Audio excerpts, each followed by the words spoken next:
大家好，我是爱说真话的 Tiger。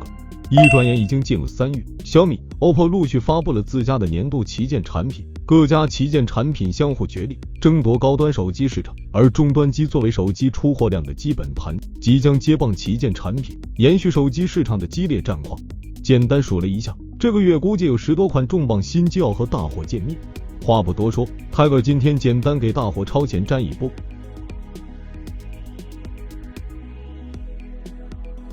开盘新机之前，考虑到这些新机中搭载的芯片有不少是素未相识的新面孔，所以 Tiger 还是得先插一嘴，高通接下来的2款新芯片 SM8635 和 SM7675， 也就是骁龙 8S Gen 3和骁龙7 Plus Gen 3。光看名字，大伙儿可能看得弯弯绕绕云里雾里，但咱们扒开这俩的伪装，看芯片的本质，其实这俩都是和骁龙8 Gen 3同宗同源的亲儿子。2款新芯片都用上了和8 Gen 3同款 CPU 架构，同为台积电4纳米制程，区别基本只是频率不同。骁龙 8S Gen 3频率小砍一刀，骁龙7 Plus Gen 3频率中砍一刀，但区别不大。具体规格 Tiger 做了个表，大伙直接看图就完事了。跑分方面，骁龙7 Plus Gen 3安兔兔极限跑分能达到170万左右， 8S Gen 3会更高一点点。落实到实际性能， CPU 比8 Gen 2略强， GPU 稍弱，加上4纳米制程，能耗翻车的可能性也很小。调得好的话，说不定又是一代神优。这2款芯片各有一款首发机型，咱们按发布顺序来。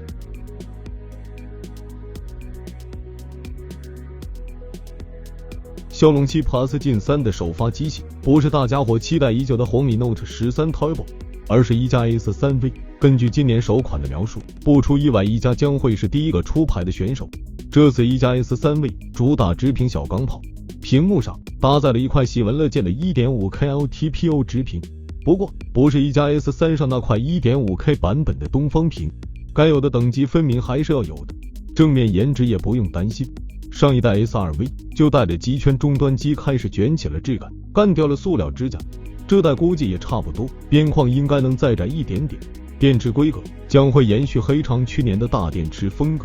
从5000毫安时拉满到5500毫安时，配合100瓦快充和小8 Gen 3的低功耗，续航这块小菜一碟了。总体看下来，一加 S3V 就有点像是 S3 直屏版，主打质感和长续航。如果价格和上代一样，12+256G 2299起，大伙觉得怎么样？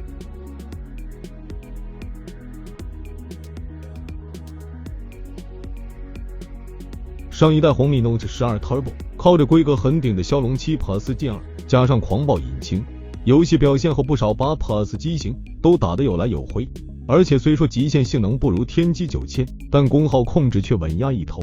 整得卢总在发布会上自信拉满，直言你要战那便战，摆明了是要和搭载天玑9000的一加 S2V 或者头发。所以说接下来一加 S3V 拉开终端机大战序幕后，红米 Note 13 Turbo 估计也会紧随其后。性能方面升级到骁龙 8S Gen 3加 LPDDR5X 加 UFS 4.0， 游戏性能应该比一加更强一些。机身依然是玻璃机身加塑料中框，正面外观和上代大差不差，无塑料支架直屏设计，但屏幕材质估计会整一波升级，分辨率也会拉到 1.5K， 配置上看没毛病，算是上一代的屏幕性能升级版。不过听说 Note 13 Turbo 的骁龙 8S Gen 3可能会被自家的 C 位4抢首发。好家伙，今年 C 位的地位这么高了吗？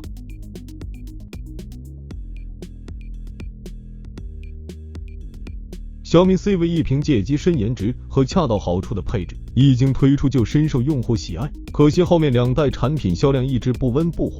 不想被淘汰的小米 C 位选择了掀桌子，对比搭载天玑8200 Ultra 处理器的小米 C 位3， C 位4预计搭载骁龙 8S Gen 3旗舰平台，性能提升幅度相当大。不过也不排除小米会对 C 位4系列进行版本区分，但总体上看，小米 C 位4系列在性能方面确实下足了功夫。除了性能的大幅提升外，小米还计划将卫星通信和徕卡影像下放至 C 位4系列，小米 CV4 系列也将成为小米14 Ultra 之后的小米第2款卫星通信手机。小米 CV4 系列影像实力也将迎来新一轮大升级。有消息称 CV4 系列将搭载潜望式长焦镜头，大概率是 64MP 的 OV64B 加3倍光学变焦规格，主摄镜头向小米14系列看齐。屏幕方面，小米 CV4 系列估计会和工程机一样，采用 1.5K 分辨率的 2.7D 微曲屏幕，保留前代的双挖孔设计，大概率支持 120Hz 刷新率和 3840Hz PWM 调光技术。从已知信息来看，小米 CV4 系列的配置对原定位进行了全面超越，预测小米 CV4 系列的起售价或许会上探到2700元附近。像当年 GT65 SE 贴身肉搏红米 Note 12 Turbo 的画面，至今都还历历在目。处理器虽说都是骁龙7 Plus Gen 2，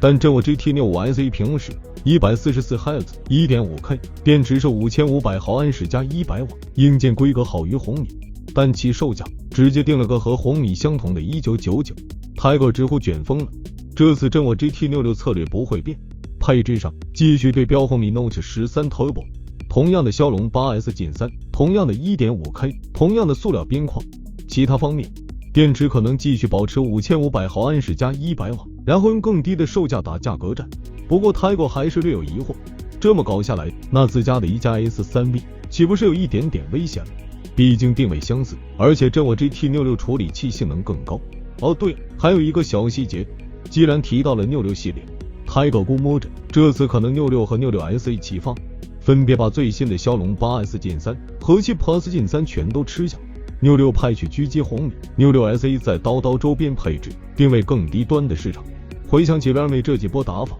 都确实有点狠，基本就是奔着鸡圈火卷王去的。前有真我 GT5 Pro 水桶配置加 IMX 890前望，卖3298；后有真我12 Pro Plus 把 OV64B 前望干到1599。照着这个势头，主打性能的直屏机 GT66 系列定价就很有看头了，搞不好要整个离谱的价格，意图背刺所有人。